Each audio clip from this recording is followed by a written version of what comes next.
Okay, let's start. We have a very exciting second part before us. And as I mentioned before, we want to frame this as a learning session between anticipatory governance practice and theory. Well, this is somewhat artificial because all of us, we are a bit on the practice side and a bit on the theory side, but here we are really in the privileged situation that we have 3 practitioners from government foresight who will now give us a bit of an idea what is the main challenges from their view. And then we can see whether the proposals from Lars and Roberto are somehow supporting them in these challenges. I would like to start with Jaana Tapanainen-Thiess, and I hope that we can have her now on the screen. Yeah, Jaana, excellent. And Jaana is actually running the foresight in Finland at the PMO office. And yeah, please, Jaana, around 10 minutes, just explain a bit what are you doing at the moment in government foresight, and what are the main challenges you want to pose to us, to the futures community, to support anticipatory governance? Ja, Grüße aus dem hohen Norden. Greetings from Finland. I'm happy to be part of this session today. Unfortunately, I can't be there in person, but I'm very happy that it worked out now with the connection. Yes, so a short 10 minutes, so I'll just start immediately. So Finland was mentioned now a couple of times in some of the discussions, and we do have a very long track record in creating future-oriented structures of decision-making. And some background and fundamentals that we build on is that the Parliament of Finland was established or the Parliament of Finland established the Committee for the Future already back in 1993. So that's almost 30 years ago. And since then, each electoral period, the government submits a government report on the future to the committee. But in addition to this, I think quite famous or internationally also known government report on the future, we also have another process which is in place since 20 years. All ministries develop so-called future reviews, also once each electoral period. And the aim of these ministerial future reviews is to provide information for the forthcoming elections and government formation negotiations. And as it so happens, we just had a workshop yesterday afternoon. So we kicked off the future review process, and at the same time we are finalizing the first part of the government report on the future, and we are now starting. I have a meeting immediately after this panel regarding the second part of the government report on the future. So the main processes of our futures work are active at this very moment. So this is the busiest time in the government period. In addition, we also have a government foresight group. It was founded in 2015. It's an advisory group, and it has a key objective to advance national foresight activities and link foresight to decision-making processes. And here, for example, we have our next meeting next Thursday. It's a 10-person expert group, and our chair is our state secretary. And I think it's also known that future studies is a very established field in Finland. The Finnish Society of Future Studies was already established back in 1980, and the Finland Futures Research Center was founded by 3 universities in 1992. So also now, since these processes, this 30 years of government report on the future and 20 years of doing ministerial future reviews, which come out before the elections. So before the political parties start to form their programs for the elections, the reviews come out. So in addition to this, this has created this kind of a culture. We have a quite widely shared view for the need for foresight. We have considerable acceptance with various levels of government. Our strengths are openness and trust. And now we are, I'll give you some examples of the concrete work we have done. So co-creation, collaboration, participation has really become the key and central to the way we work.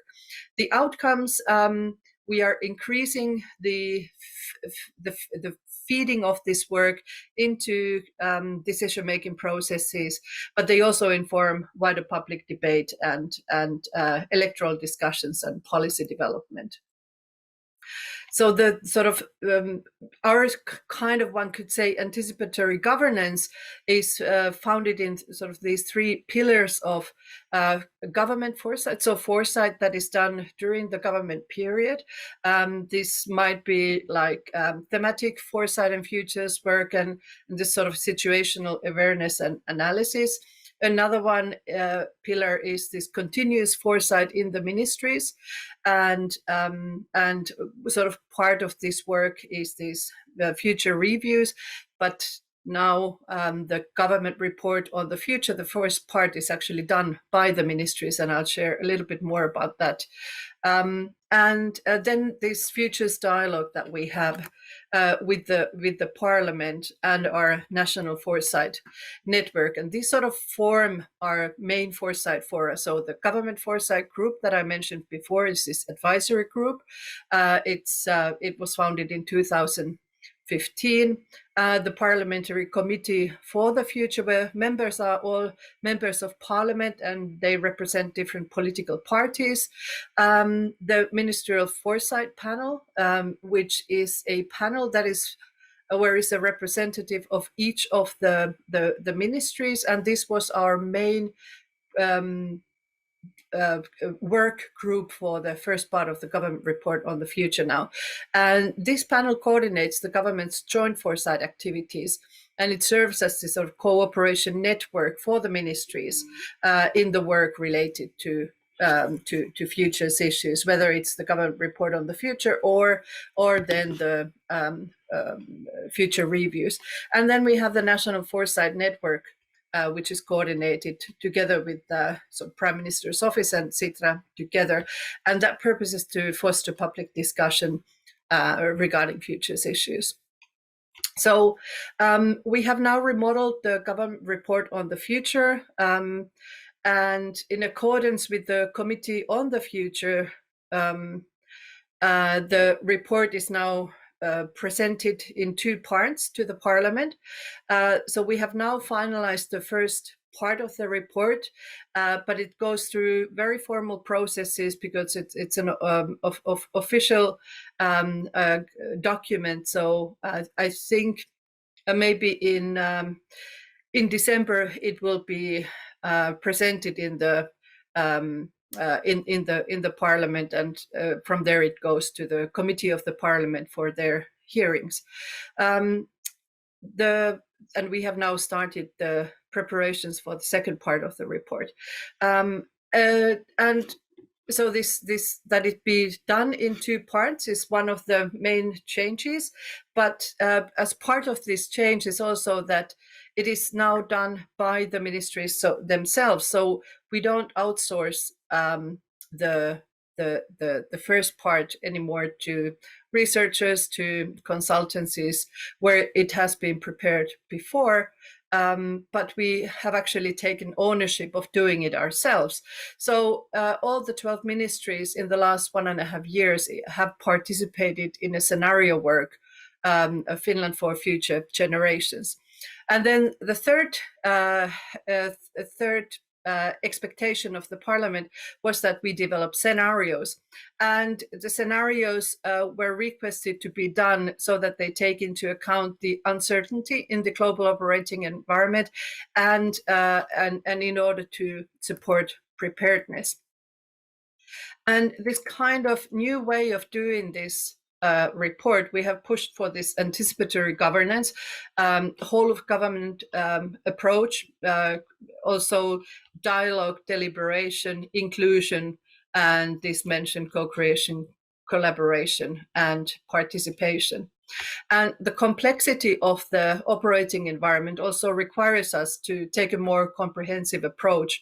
So we have now moved from this one theme that the government reports used to be. So the previous government report on the future was about the future of work. We have done one about demographics. There was one about climate change. Now, this time we did the complete operating environment. So we look at all issues relating sort of the steep categories, the societal, technological, economical, ecological, and political changes. So with doing it as a scenario work, so we also then moved from continuity thinking to dealing with uncertainty and complexity, and as mentioned, from outsourcing it to doing it ourselves. And this has been a very steep learning curve. And it has increased the foresight capacity of the state administration, but of course it has required a greater investment of resources than before. As part of the report, we also had citizen dialogues. We had 50 citizen dialogues on the future of Finland, and they were organized with a Time Out Foundation. So we in all of these 50 dialogues, we had about 10 persons participating, and the aim was that people from very different backgrounds come to talk about Finland's future, and what we wanted was especially young people to participate. So we have finalized this work completely remotely because of the pandemic. So we have not seen each other for the last 1.5 years, and I think this is quite an achievement in itself. So all the 12 ministries participated in this work, and in the ministries, all levels of decision making were involved. So not only this ministerial foresight panel, but it was also dealt with the executive teams of the ministries by the permanent state secretaries, that is the highest public servant in the ministry. And there is a kind of a increase in this kind of futures dialogue, not only across the government but also within the ministries. The National Foresight Community Researchers, experts, government foresight group, we have a steering group where we have at the moment a coalition of 5 parties, and from each of the party a state secretary is represented in the government report on the future steering group. So we have a very direct link also to the political state, political decision makers. Okay, I could talk so much more, but I see that my time has come up actually some time ago. So what I'll just pick up are some comments regarding the challenges. So I'd say there's many challenges. I could talk quite some time about this, but is there the top management support? And now, even though the government report on the future is a government report, it will be signed by the Prime Minister.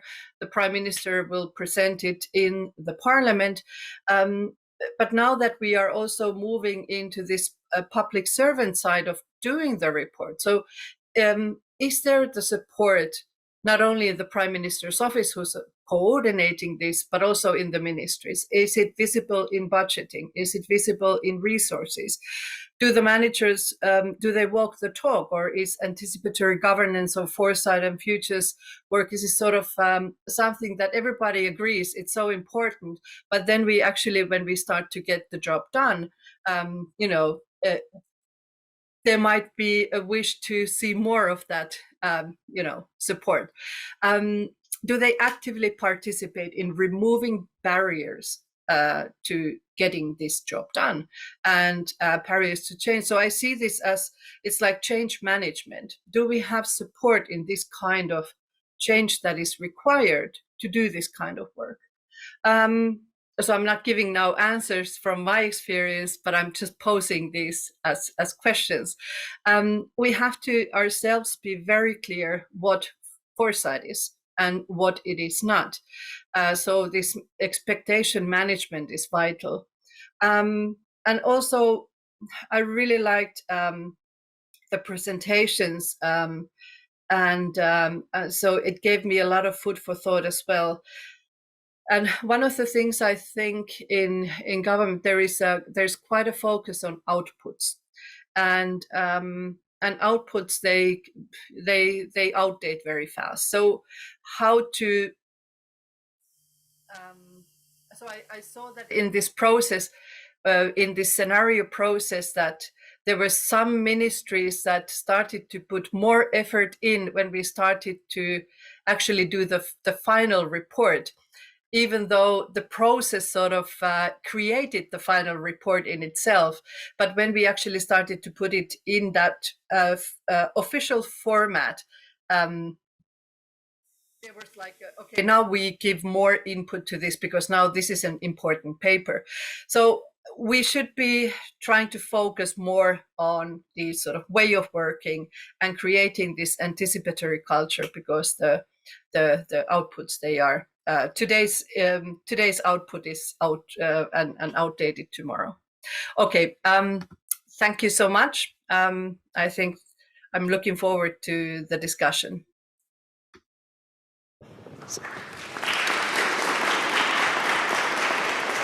Thank you very much, Jaana.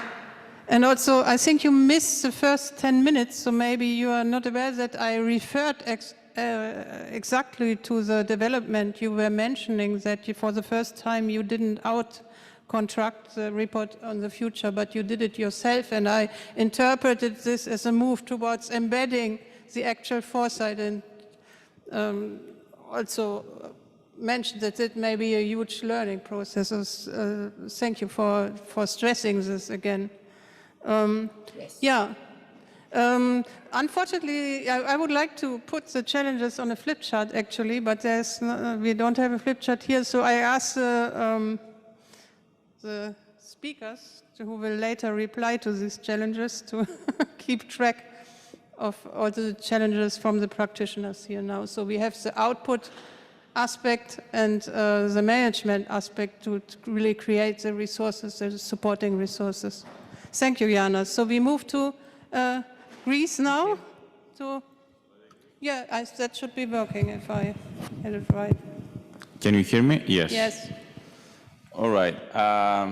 Thank you for this kind invitation. I'm really happy to be here between Finland and Germany. My presentation will be quite different, and also the challenges might be quite different, because in our case, although you said we have a big tradition, this big tradition maybe comes from the ancient times, when indeed governments, kings at that time, were going to the Delphi oracle and they were asking for advice for the future. But if we go and see what is happening in modern history, I would say that we are more like, and I'm sorry, I think that this might be good, more a Caribbean state, and we are living for today most of the times, and the decisions are quite random in quite a big extent. So honestly, it was a big surprise for me last summer, when I was actually enjoying my holidays in the south of Greece, in Peloponnese. I received a call by the Prime Minister's office, and they said that we would like to establish a foresight team in the presidency of the government. And honestly speaking, I thought it was a joke. It was August, nobody's working in Greece in August. And I said, okay, let's talk in a few weeks. And so I was not really believing what I was hearing.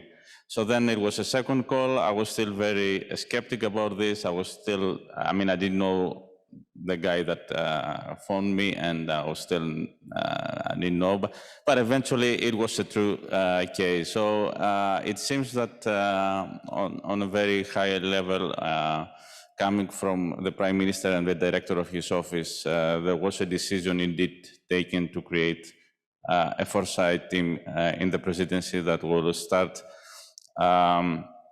infusing this kind of thinking in at least in the beginning, in the central government. So I have a couple of notes before going to the challenges part, but I will be quite short.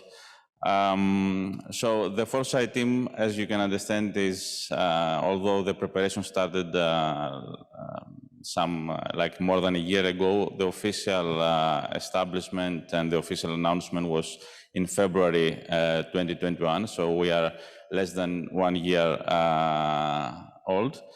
And I would say that the current status of the foresight team is actually, it's more like, looks more like an advisory board. So it's, we are in the very initial phase there. We have a 5-person advisory board. I'm the vice president, and the president is the secretary general for communication in the presidency.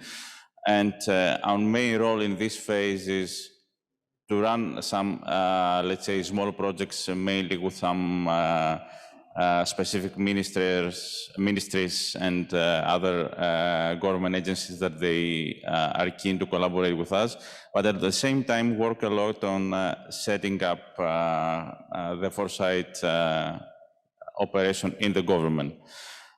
So at the moment, the operational capability of the team mainly lies upon the capabilities of the UNESCO chair that I'm head of. So there is an MOU between the government and the UNESCO chair. So we are actually, we are the operational branch of this activity at the moment. So we are designing the projects, we are running the foresight activities, and we also provide the advisory together with the rest of the advisory team. Having said that, yes, I told you that I'm the vice president, the president is the secretary general, and also we are collaborating very close with the director of the Prime Minister's office. Now, these initial objectives, and because we are in a completely different phase than what Jaana has described, and I guess what you will describe later on. So in this initial phase, first, the objective is actually with different ways to actually to put long-termism in the government and explain that we are not talking about only outputs and reports, but is how we can change our mindset on a government level, how we take the decisions. So the next is somehow to manage to integrate foresight methods and tools in the way that central government is taking decisions, scenarios, for example. And you will hear, because it's going to be one of the challenges I'm going to describe, the third objective in the very beginning is to introduce future studies in the academic sector in the country, and support also, and it's not directly related, but also support futures literacy. So the projects that we are currently now, and just before moving to the challenges, so we are running a small study, scenario study about the innovation environment towards 2035, the Greek innovation environment. And for this case, let's say we're collaborating with another government, let's say, bank. It's the investment bank of the state. So we are working together on this project. The second one is we are trying to set up the State of the Future Index for the country, and you might have heard about the State of the Future Index methodology developed by the Millennium Project. So we are setting up this index mainly as another way to put long-termism in the public discussion. We're working, and now we are designing another project, again working with another part of the government about the future of museums towards 2035, and it might look strange that we decided this topic, but as I told you, in this case, we are working with different agencies and with different departments of the government that they seem to understand what they can get from us. So this is our first step.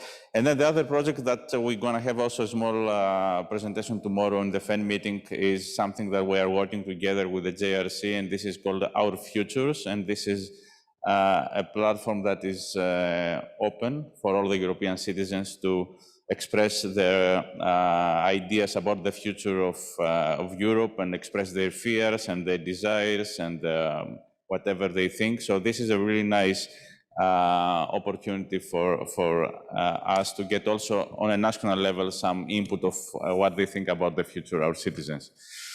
Now, the challenges. First is, again, to increase the capacity on foresight across government. And I'm saying this because, of course, there is a will on the top government level to invest on foresight, but then it's a quite wide lack of understanding of what is foresight and what they can get from foresight and what kind of, what use they can do of foresight. So, and I would say that this is also very much related that there is actually no futures community in the country. So there is no formal education. There are, I have like a small Excel file with Greek-speaking experts that they have received some kind of training, either formal or they have been working on foresight. And my list is like 15 people, and half of them are Greek Americans or Greek Canadians or people that have nothing to do with Greeks, but I'm just trying to see if there are any Greek-speaking people that I can use in some of the activities that we're gonna run in the country. Then we need some Greek-speaking people. The second challenge at the moment, because we are still on the very beginning of establishing the activities, is are related with how we're gonna structure this activity and the resources of this activity. For the moment, the resources are not specific, so we either use the resources of another ministry or another agency, and this is how we run these specific projects. But the plan is to structure a special secretariat probably, or maybe an institute. So we are now in the process of designing this transformation. So this is one of the main things that we have to deal at the moment and takes a lot of activity, not only in writing, but also on a political level, how you can explain this on a government level and have this government restructuring. And the third one, it's related with, again, I would say with the society. So it's not only the politics and the politicians, but it's also the society I don't think is ready to discuss and put long-termism in on a really right way on the discussion. And this kind of discussion is missing in social media, in media, everywhere. So there are some expressions of how we have to prepare. Yeah, we have seen what the COVID has what was the impact in the country and things like that, or the financial crisis. But still there is not a real structured discussion about this. So I guess the vast majority of the society, and naturally of the politicians, because they are responding to the society, are more or less related with short-term payoffs and decisions that are more related to the short-term payoffs. So this is another thing that is a great challenge. And so yeah, I think this is it from my side. Thank you.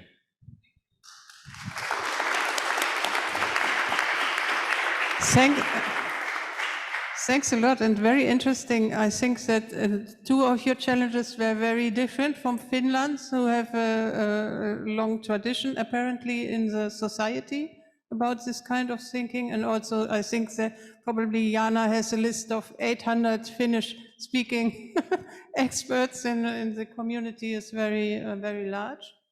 But the resources challenge, I think, it was pretty similar. So here is a shared challenge we already have identified. So yeah, so now I would ask Alexander Schieferdecker from the German Chancellery here the foresight unit to continue. Yeah, thank you very much. And hello, yeah, thanks for being here. And it's great to have the opportunity to bring you, after our excursion to the very north of Europe and the very south of Europe, back here where we are, to Berlin, and to explain to you a bit what we are doing in the federal government about foresight. And before getting to the challenges, maybe a few words on what we are doing in the Chancellery. Actually, the Chancellery is already using foresight methods for quite a long time, because there were some aficionados in our team, but it's just about 2 years that we started with a genuine foresight team within the Chancellery, being part of our policy planning department. And I have to admit, it's a really small team of only 2 people.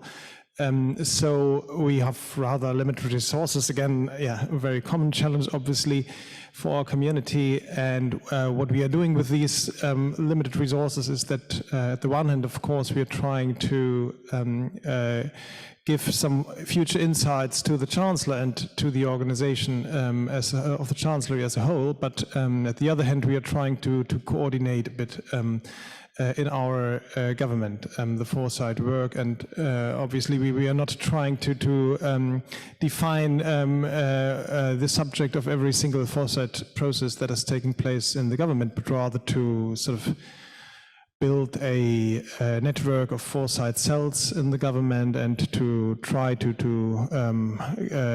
create bridges between the different approaches we find there.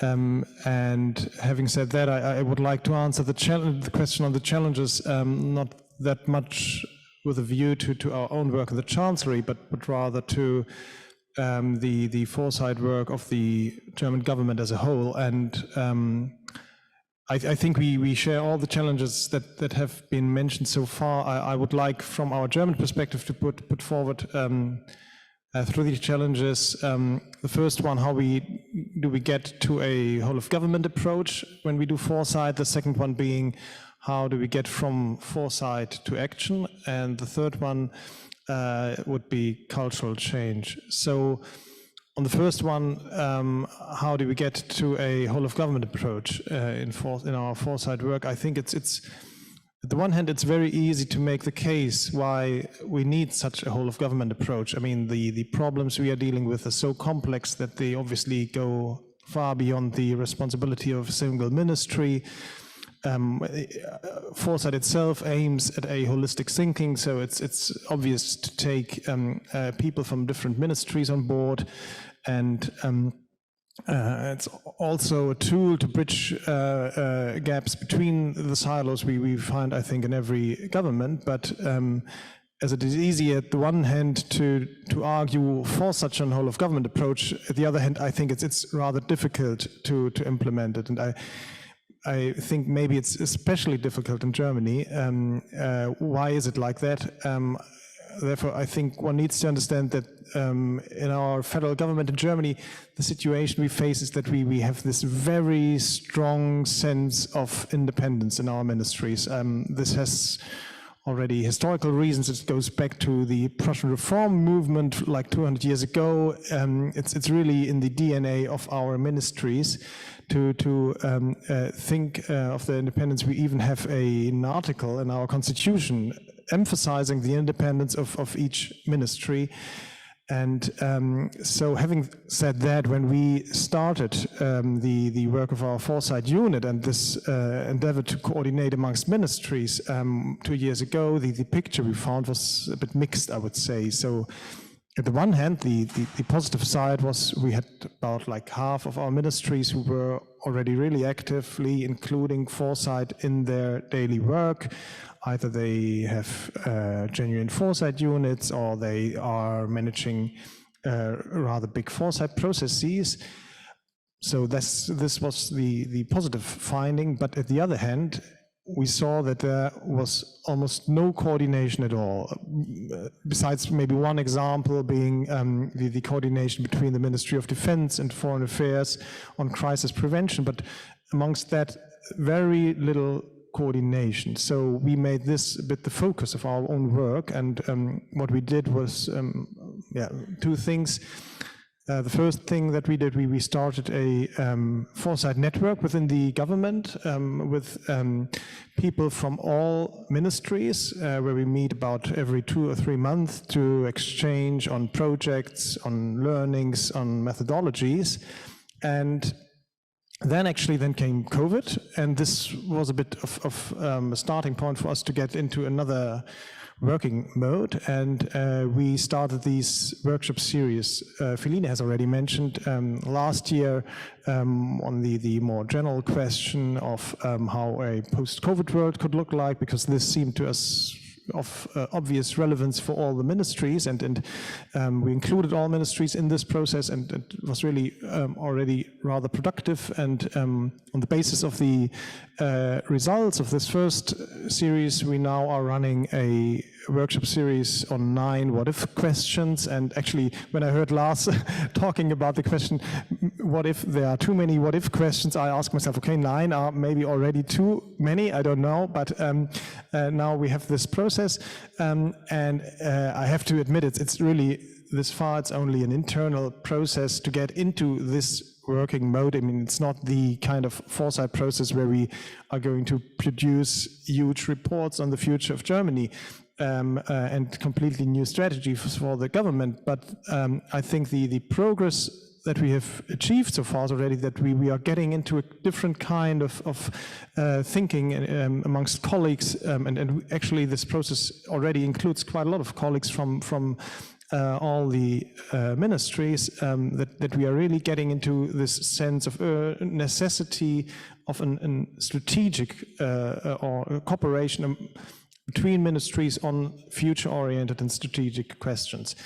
So the second thing we did in order to stir a more whole-of-government approach is that we commissioned a study on the question how to institutionalize foresight in our government, and it's a coincidence that the lead author of this study is part of our panel. It's Feline actually, and she's doing great work on that issue actually, and we are very much looking forward to the final report that we will get in the weeks to come. And as everybody knows, we are now really at a special moment in Germany, the formation of a new government and the beginning of a new legislative period. So my hope is actually that we will be able to implement as many of the recommendations as possible of this report.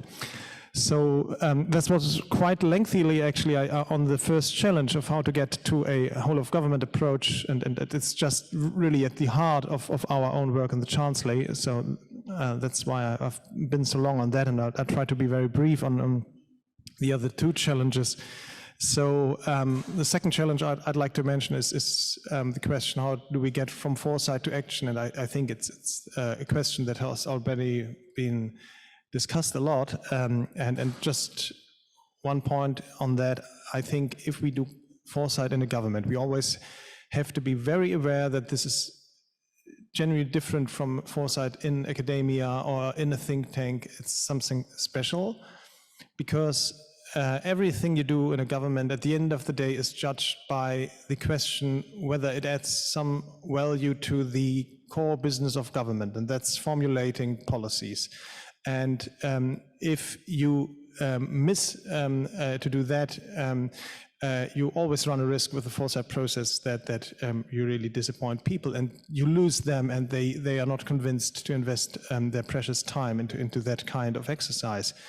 And I think that's why always when we are starting foresight processes in a government, we have to be really careful about all the pitfalls that come along with this kind of processes. And actually for myself, I've done a list of those pitfalls, and I don't want to mention them all, but it's really important that we are aware of them, that we need political backing, we need to have a look at the political calendar, we need to involve colleagues at an early stage, we need to be careful about scenarios actually, and so forth. So that is just my recommendation. If you do foresight in government, be aware of the pitfalls. And then on the last challenge, I would name cultural change. I think that's a challenge for every government at this point in time. And with a view to the foresight side of cultural change, I would say we need three things maybe. First one is training. We have started 5 years ago a 6-day training course on the methodology of foresight, and this is quite a huge success actually. There are already 300 colleagues who have taken part, and there's a very high demand to participate in this training course, and we could run it even much more often, and this is really an important part of our ecosystem. So the second thing about cultural change from my point of view is never miss a foresight process to include people from the government into that process, and I think the worst thing we could do is to build up within a government a foresight silo and not to interact with the other parts of the government, and just to send them reports so they can fill up their drawers, as we have heard before. And the last thing maybe on cultural change is I think we need time, we need a certain amount of patience and confidence that it happens, and I'm completely confident that it happens. I mean, I'm now with the federal government for about 20 years, and if I look back like 5 years or 10 years, I already do see such a change in the way we address problems and the way we work and the way we coordinate, that I'm absolutely confident that cultural change is happening, and maybe even at an increasing pace. So these were my three challenges, but I'm very keen on our discussion. Yeah. Thanks.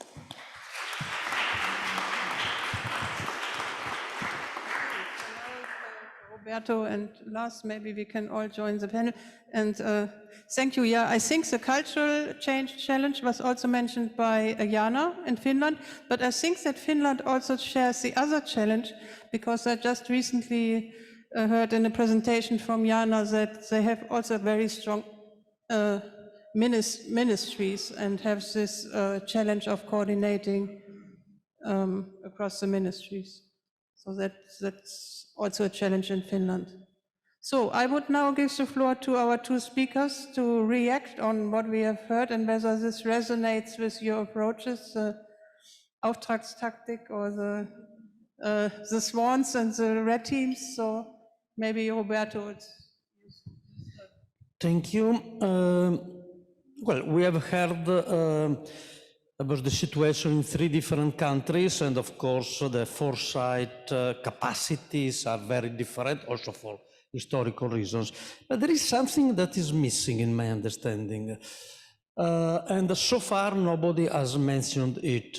When Ursula von der Leyen became the president of the European Commission, she took 2 major decisions. One that has been discussed by everybody, the Green Deal strategy.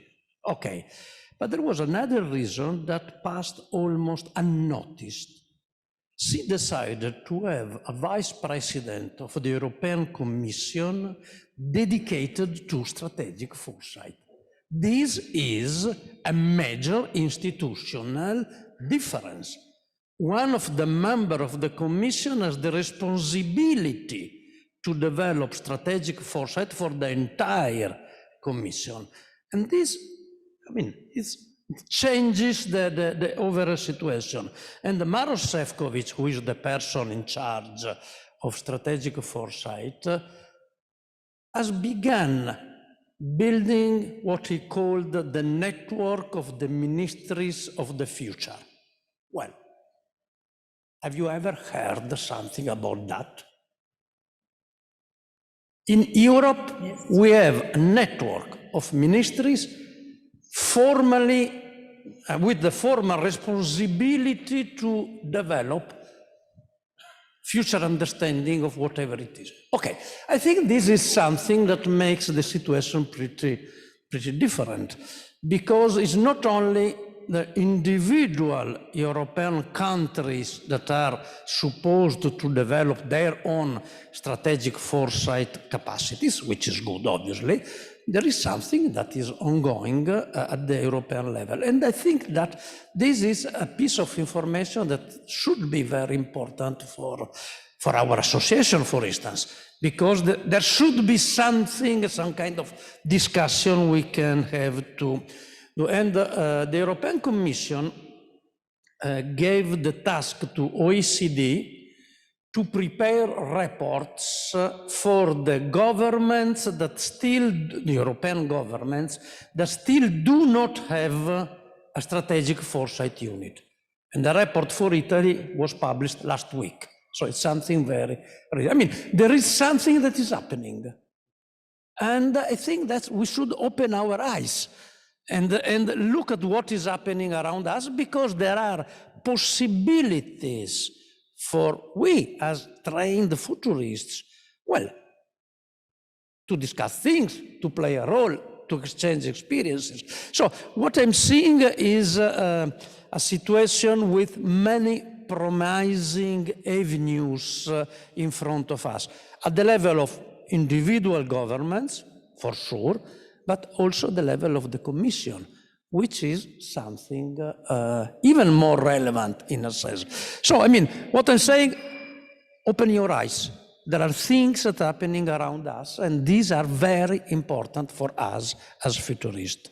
So, my reply, in a sense, has not been, I mean, there is something we should take into consideration, because it will have relevance for whatever we are interested in doing. And then, I mean, the floor here is open. I mean, there are many things that deserves to be discussed. And there is also a problem. Are we ready, as the Federation, for instance, to, I mean, to have a proper connections with all these institutional transformation?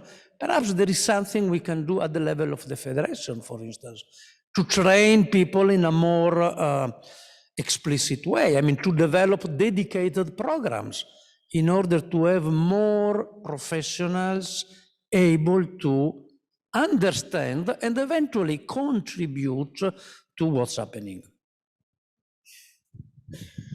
Wow, Roberto, that was really a prep talk. I like it a lot. We are important, and we are becoming even more important. That's good news to hear.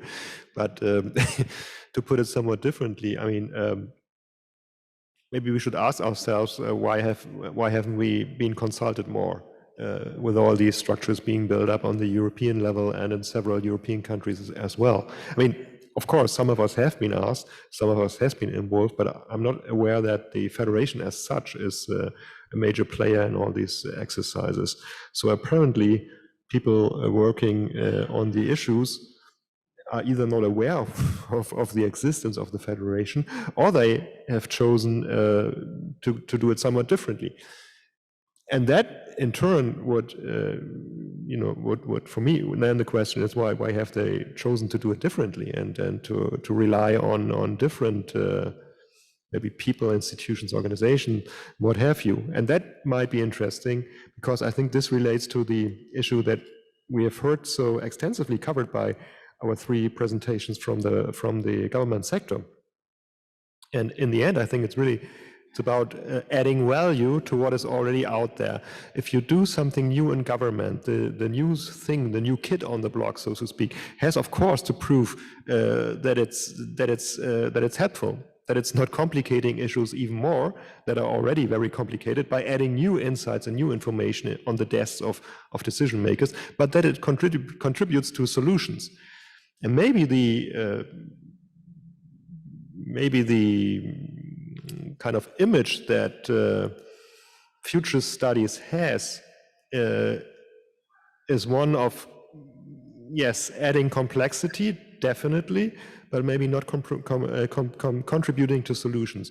And that would be, it would be a grave misunderstanding, of course, but still this image might exist out there. So it would be interesting to learn more, to simply ask people that have been, for instance, from Maros Šefčovič's staff, why they didn't reach out the professional associations.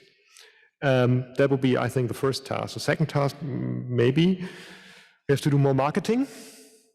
I think we are doing this on an individual level. By that, of course, duplicating the efforts that the new units and governments have to do for themselves as well. And the issue of duplicating here is, I think, not only confined to what we are doing as a federation, or what the federation, or what professional futurists are doing, but also to, you've been emphasizing, Roberto, this layer of at the European institution, which is very important. But I mean, you could ask the question: is this not duplicating as well what's happening on the level of individual of member states? Yeah, and will there be cooperation, or will there maybe be competition? I think that's an open question. We are not sure about that. But I wanted to briefly talk about what we've heard in the presentations from government. I think it's very interesting to see that there's a vast, kind of very different approaches to trying to integrate future thinking into government work. Starting with Finland, where it is very well structured, at least that was my impression from what I heard, to Greece, maybe more improvised. You said 5 people, 7 people, Greek-speaking people that are 15. Yeah, but half of them are based in the UK or Canada or US. Yeah, okay. And 2 people working with Alexander Schieferdecker in his foresight unit at the Chancellery. Again, apparently there are windows of opportunity opening up all over Europe, which in my view is a reaction to what we've perceived over the last 20 years in terms of crisis management, which are prone to for decision makers to make decisions that they will be held accountable for, which are not the optimal decisions. Okay, so what happens is a kind of a natural reaction of the political system. We need to think more ahead. We think we should try to know more about the future, not to make the same mistakes all over again. So the big question in the end is, can we deliver? That is true for the governmental agencies or the governmental structures, but that's also true for the community, the wider community. That's all of us, basically. So can we deliver? Okay, thank you. Just as to the Commission, as far as I know, they work a lot with the JRC Competence Center Foresight, where there are, I think, about at least 20 professional futurists. So it's not that they don't reach out, but maybe into their specific community. So, but I would like to open up to the audience whether there may be also reactions to what we heard from the practitioners, or answers to the challenges, or suggestions. Unfortunately, I cannot see well. So,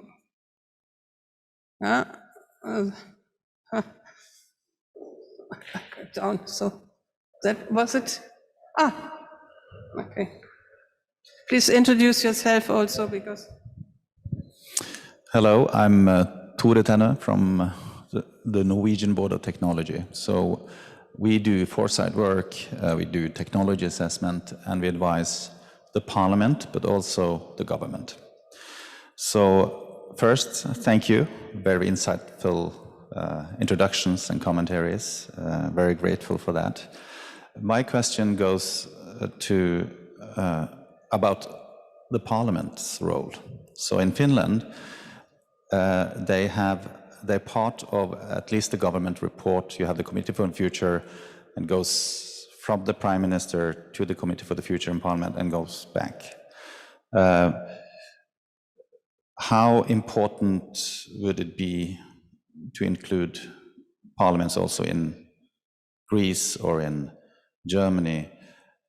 So we're talking about whole of government, but does that include parliament as well? That's my question and challenge. Maybe we can have a very brief answer from Germany and Greece on this, because in Finland we know that the parliament has a very strong role.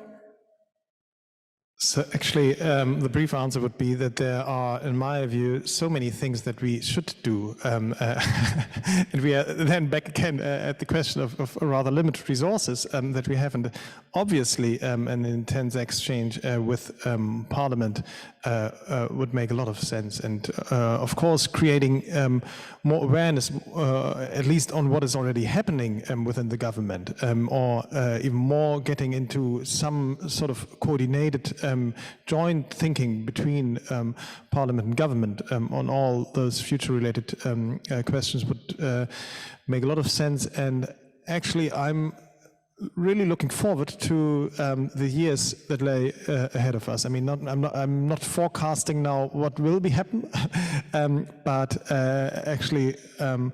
Such and actually there have already been ideas in Germany of creating sort of some entity associated to the Parliament that is dealing with foresight, and I would be very happy if something like that would take place in Germany. I mean, obviously Finland is an example in many ways, but in this sort of inclusion of the Parliament in the overall process, it's definitely a good example. Thank you for the question, really. This is something we're discussing for a very simple practical reason. I mean, if we manage to create the Special Secretariat, it is a nice big step because this is going to be operate in the Prime Minister's office and we'll have resources and people to run some things. But then maybe another government come in 3 years and then they will not see the value of this and they will just take it out from the presidency. As we have seen, this has happened. I know the case in Sweden. For some years there was a ministry for the future and then another government came and there is no ministry for the future. So our idea, and we are already discussing that the objective is at some point to manage to create an office in the Parliament, because then it will be something to stay. Because if an office is created in the way that these kind of offices are created in the Parliament, they're going to be there and they will be able to have this role for the future and for the governments to come. So yes, we do believe that it's extremely important. From what I understand, because I'm not the one that is managing this kind of, I mean, I'm providing information on how these things must operate and what kind of they can offer, but the political decisions and the way they have to proceed in order to get approval, it's not on my duty. So I understand that this is a more difficult step. In terms of probably we need a more broad political agreement among the parties of the Parliament to have this office created. Okay, thank you. Let's collect, we are already into the lunch break, I think. Let's collect the last two questions, or maybe answers. We are looking for answers to the challenges. So. Thank you very much. Henning Rieke of the Federal Academy for Security Policy. We do foresight there as well. I would like to ask about the interface between foresight and decision making. And I wonder, this is more a remark with a question mark, if you could make the recommendations or the foresight application more acceptable to the political system and to the ministries that you talk about, when you decide to not only think about projects, but about processes, not to think about writing a report or doing workshops, writing a report and then wait what happens, but rather have a process that carries over 2 years or 4 years, where you have the opportunity to like double check what you have recommended, where you can use certain events as trigger points and see how the foresight that you developed has worked. That might include, of course, interministerial groups and expert meetings, and of course also carrying foresight from one government to the next. The second point is, I wonder if a recommendation, look, we have the worst case scenario that might really happen, that might be salient, and so you have to drop all your policies and change all your methods and do something completely different. That's not a message that is easy to be sold. But if you recommend from first hand that governments could be more aware and should make measures in the first echelon of awareness, like regular gaming on certain crisis situations, like adding issues to your partnership dialogues, like doing events from time to time, whether you are well prepared for something. This is cheap. This is not a big budget that has to be decided upon. So it might be worthwhile to at least enter the next stage of preparedness, and then you can work from that on. And a stage is, of course, a part of a ladder or a staircase. So that might also be a good strategy. Thank you. It's a bit in the direction of embedded foresight we started off with. So then it's Max. This is more questions, no answers yet. Max, maybe? Thanks, Feline. Max Priebe from the Fraunhofer ISI. I would like to follow up a bit on the question of can we actually deliver all these promises, or are these like kind of false expectations also? And maybe I would like to address this to Jaana, because I think it's very difficult to actually evaluate or look at the actual impact that foresight can have in government in terms of outputs and outcomes, because this is kind of the wrong understanding to begin with what foresight can achieve.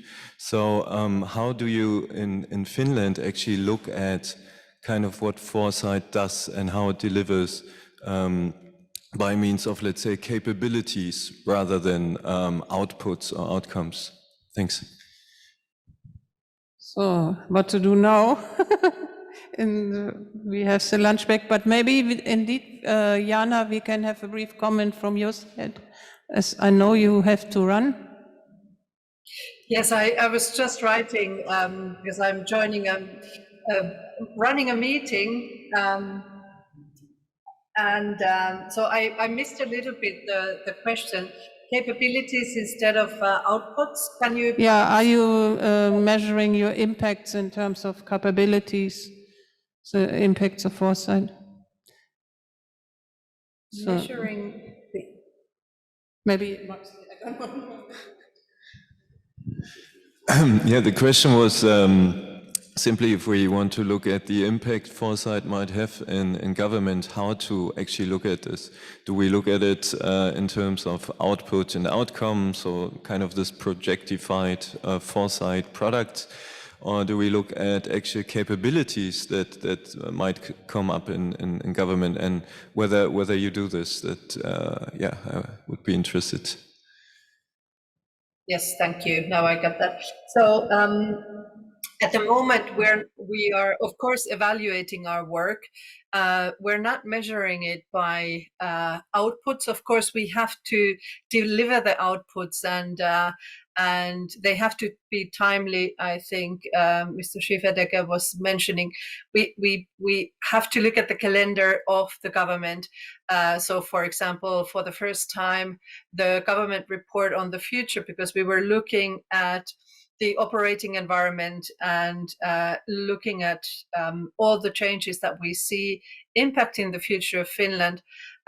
When the government had their midterm review, we included this report into the review process, so it had a direct feed into government processes, and what we are now developing is, for example, in law drafting processes, when we look at the implications of the laws, we look at how is it impacting into the next generation. So the government report on the future has been dealing with Finland for future generations, and now the second part will be focusing on law drafting processes and how can we actually start to look at the implications to future generations. So, for example, in Germany, there was this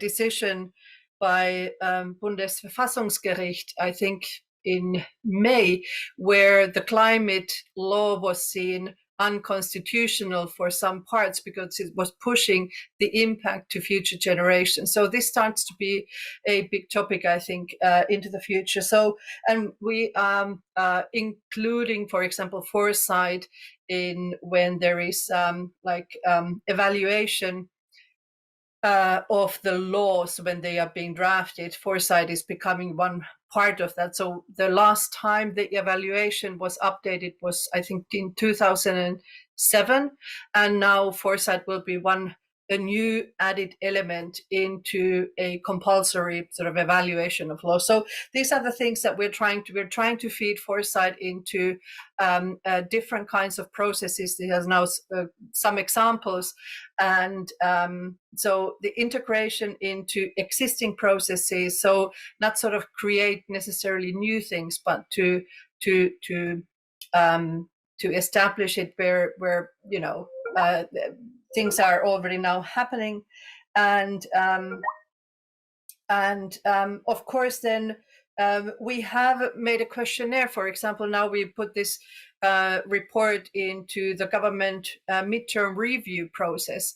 We asked the government what was the added value. Was it seen to have added value in the process? So you can perhaps then ask the decision makers, whether it's the permanent state secretaries, whether it's the political state secretaries, the government itself, all the players in the who are making decisions, how valuable do they see, and what kind of, you know, having this dialogue also, how should we develop our processes or outputs, because then in the end it'll be also in these kind of things it might be these outputs. But yeah, capability development is essential. That's what I was also mentioning in the challenges part. It's crucial that we move away from projects to processes. I think this is important, but like I think it was mentioned, it also needs to move into the structures. Perhaps one comment, I'm a member of the European Union Commission's Foresight Network. I'm representative of the Finnish government in this network. And Mr.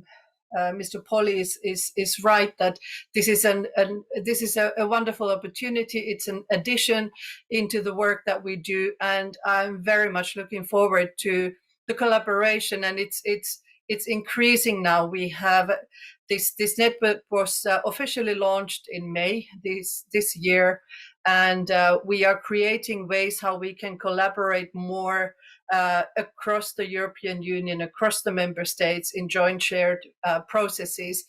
And Chris, for example, has also suggested some projects for participation. So this is an ongoing process, ongoing development, and we are very much looking forward to participating. Unfortunately, I'm heading the meeting that started a couple of minutes ago. I will have to leave now the discussion. It has been wonderful. Yeah, thanks a lot, Jaana. And also we are heading for the lunch break, so I think it's we should close the session now, and I have to refer to your question to the discussion over lunch. Thank you very much, everybody. I think we only just started this bridging exercise because we end up with more questions instead of answers, but so that's the way it goes. Next time.